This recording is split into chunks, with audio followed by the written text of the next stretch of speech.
what is the main aim of your visit to Ukraine and the aim of your meeting with Ms. Tymoshenko in particular? ¿Cuál es el propósito principal? Bien, en primer lugar es solidaridad con quienes están reclamando la vuelta a la normalidad, quienes exigen, por tanto, que toda esta pérdida de derechos humanos se restablezca y, por otra parte, desde luego, dar pasos en la dirección adecuada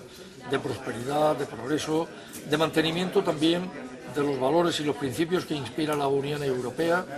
y todo esto, lógicamente, viene de la mano de la Unión Europea. Por tanto, yo creo que ese era el primer propósito, estar aquí, lanzar nuestro mensaje de solidaridad y de libertad y, por otra parte, también escuchar a quienes tienen tantas cosas que decir en su protesta por un gobierno que está actuando contra corriente, contra la opinión pública, contra la voluntad de los ucranianos, y un gobierno que además utiliza métodos de auténtica crueldad, como se ha podido observar,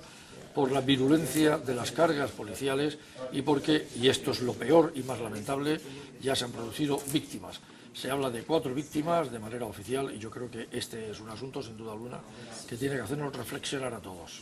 Well, first of all, it's to express solidarity. Solidarity with the values, basic values of human rights, to support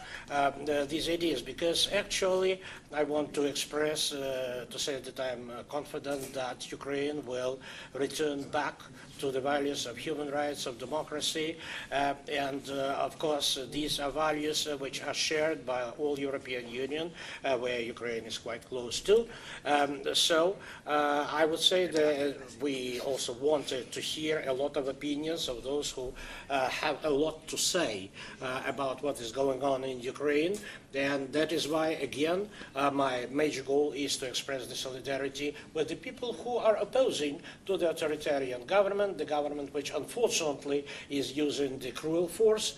which have actually produced already several victims, according to my information this morning, which is not admissible. So again, it's about solidarity and about our confidence that Ukraine will return to normal values of human rights and freedom.